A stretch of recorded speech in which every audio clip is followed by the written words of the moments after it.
ഭക്തജനങ്ങൾക്ക് വേണ്ടി എല്ലാവർക്കും വേണ്ടി ഈ ചടങ്ങിലേക്ക് സ്വാഗതം ആശംസിക്കുകയാണ്. അതിനുവേണ്ടി ക്ഷേത്ര ഭരണസമിതിക്ക് വേണ്ടി treasurer Shri Ramankutty Nair, executive member Shri PV Jayarajan എന്നിവരെ ക്ഷണിച്ചുകൊള്ളുന്നു.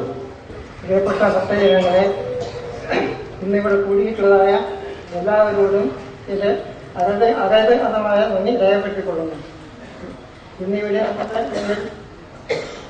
മുഖ്യ അതിഥിയായി വന്നിട്ടുള്ളതായ നടനും കഥാകൃത്തുമായ ശ്രീരാമൻ എന്നവരൊക്കെ ഞാൻ പൊന്നാട അണിച്ചുകൊള്ളുന്നു.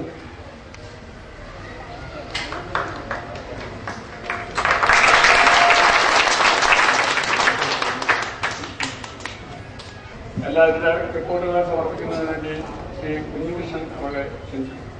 സമിതി പ്രസിഡന്റ് ശ്രീ KT രാധാകൃഷ്ണൻ, നമ്മുടെ ക്ഷണം സ്വീകരിച്ച് ഇവിടെ എത്തിയ ഉദ്ഘാടകൻ ശ്രീ ശ്രീരാമൻ, അതുപോലെ വേദിയിലെ കിഴായൂർ, ഓമല്ലൂർ, പള്ളിപ്പുറം ദേശത്തെ വേലാഘോഷ കമ്മിറ്റി ഭാരവാഹികളെ, ഭക്തജനങ്ങളെ, സുദീർഘമായ ഒരു റിപ്പോർട്ട് വായിക്കേണ്ടതായ ഒരു ആവശ്യം ഇവിടെ ഇല്ലാത്തതുകൊണ്ട് ഒന്നും എഴുതി കൊടുത്തിട്ടൊന്നുമില്ല.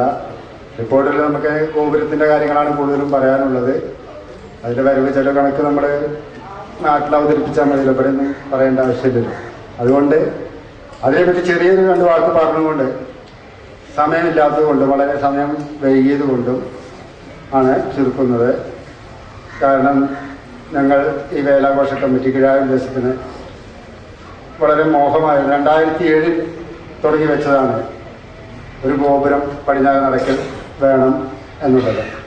അത് 2007 വേലാഘോഷ കമ്മിറ്റി തുടങ്ങി വെച്ച ഒരു പദ്ധതിയായിരുന്നു. അന്ന് അതിനുവേണ്ടി വളരെയധികം ബുദ്ധിമുട്ടാക്കി കിഴായൂർ ദേശത്തെ അന്നത്തെ വേലാഘോഷ കമ്മിറ്റിയിലെ സന്തോഷ്, രാജീവ്, നമ്മളെ വിട്ടുപോയ മുകുന്ദൻ, അങ്ങനെയുള്ള ചെറുപ്പക്കാരൊരു ഗാങ് വളരെ ഉത്സാഹത്തോടുകൂടി